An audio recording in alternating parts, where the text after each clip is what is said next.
Hello, this is Pete, guitarist from Roots of the Old Oak. If you're watching this, you probably followed us and know New Stew, the drums, and half of Roots of the Old Oak has unfortunately passed away about a month ago.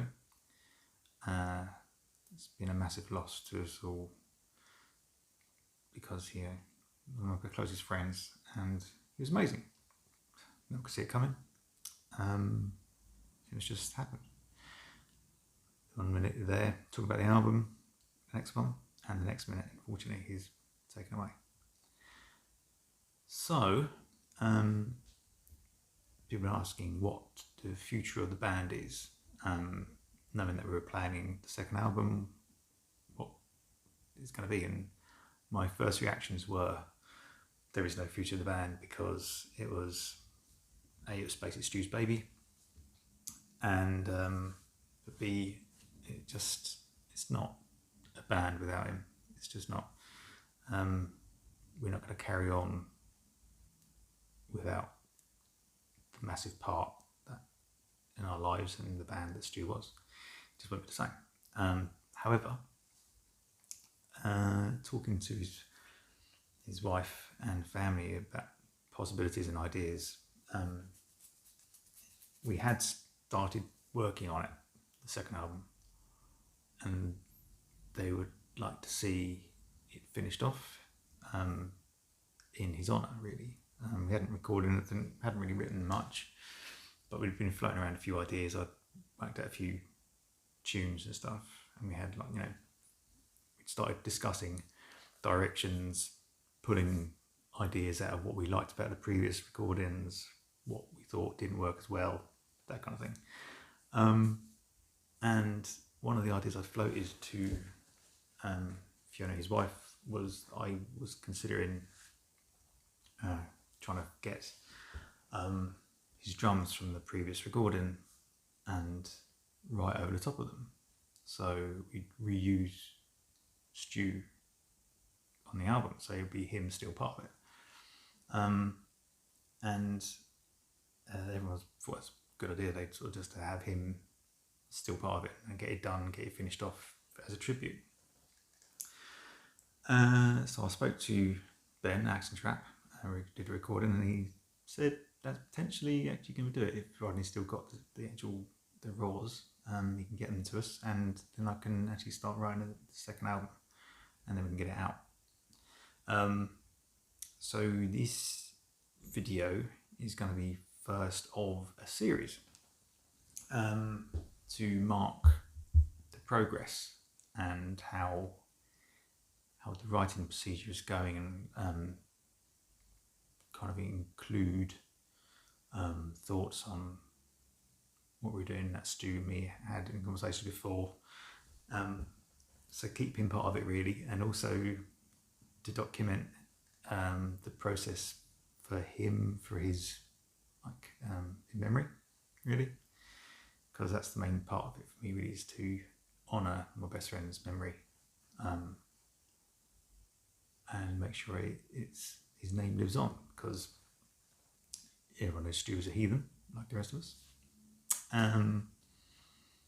And if your name is remembered, then you're remembered. And I'd like to do that for him, really. So we're going to get the drums, write and record within the restrictions and idea and parameters of what we'd spoken about and ideas. Also, I'm going to be trying to get kind of special guest slots on there of people who've been part of bands that have been in over years, Reign of Erebus, Slaughter of Souls, trying to get a few names together and people to just appear on it.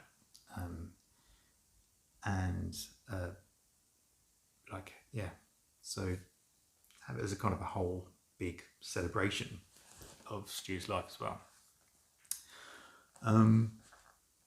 The series is going to be following the course of it. They will be using clips from conversations me and him had, and videos sent each other, just to sort of to to talk about stuff, he'd sit in the shop and he'd send me a video just of himself saying, you know, what he was thinking, which is usually rude and always funny. So I'll be clipping those in. I'll be putting in warnings because it can be a bit heavy when you're watching a video and suddenly someone who's passed on pops up. So I'll be kind of wary and careful of that. The next video, the first real one, will be discussing what we'd planned and the parameters that we've been discussing and things like that. And then we'll be, because he'd already chosen, because it's kind of his band, I just basically turned up and played guitar. He already had all the song titles, none of the songs written, because he was always last minute for that. Like we'd roll up and I'd be like, any chance to give me the lyrics I can learn? No, he just write them last minute. So there's no lyrics written, but I've got all the song titles, all the vibes that he wanted. He had an album title that he wanted, and he even purchased some art for the album cover. So over the time I'm going to be doing different bits and releasing all of the information as we go, just to kind of keep you all in the loop, and so you know how it goes, how it's done. And at the end of it, hopefully we'll have an album that's worthy of his memory. If it isn't, I probably won't finish it because I don't want to release anything that's going to be crap. And there's no point releasing something that's going to be not worthy of the big man.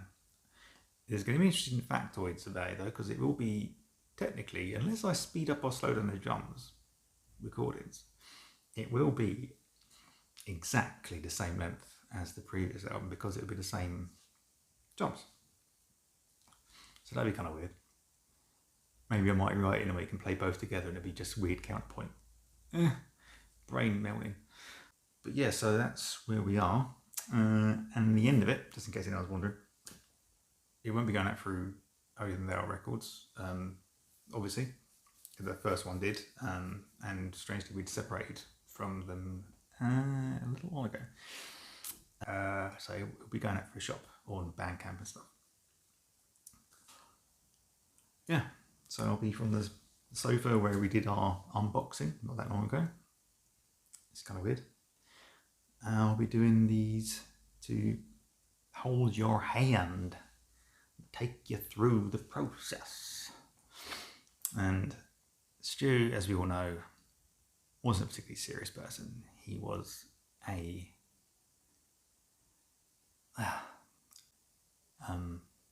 funny fucker. Made me laugh a lot. So it's not going to be all doom and gloom. It'll be doom and happiness, I guess. I don't know if that even works out.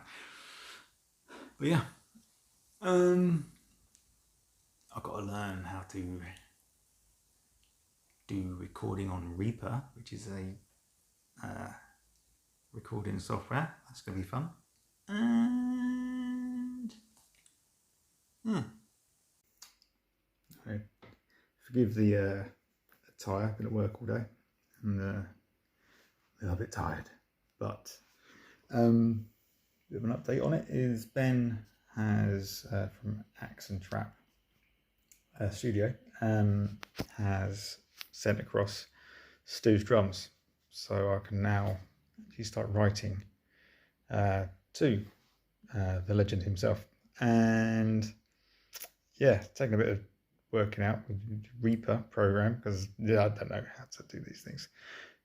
So yeah, I've just saving them across a moment as we speak. I think I should probably let you see it really, and hear bit of Stu's drums as they were, and so it's kind of Stu playing, which is kind of weird. I must admit, it's emotional hearing them, really. It's very strange, but it makes me more determined, I guess, to make some kick-ass metal to go over the top of it. Yeah, so I'm going to spin this thing round and can have a little look, see, and listen. Okie doke. This is Cosmic Dark Age drums. You can see a mighty 62 beats per minute.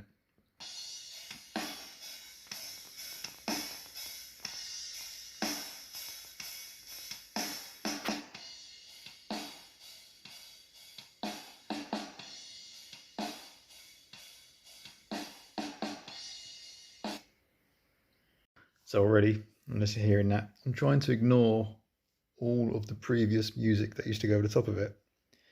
So I'm just going to work straight from Stu's drums and kind of jam off of him like we used to back in the day. It's going to be interesting to rewrite music to music that we've already written, weirdly. But yeah, so that's updates so far. See you on the flip side. If you want to follow us and shout out ideas down below in the comments section, please do feel free, because you know, if you had a chat with Stu once and he said, actually I want it to be a progressive rock album with jazz sections, I probably won't believe you, but you can always put it down below. See you later. Do 'em on, stay miserable. Bye.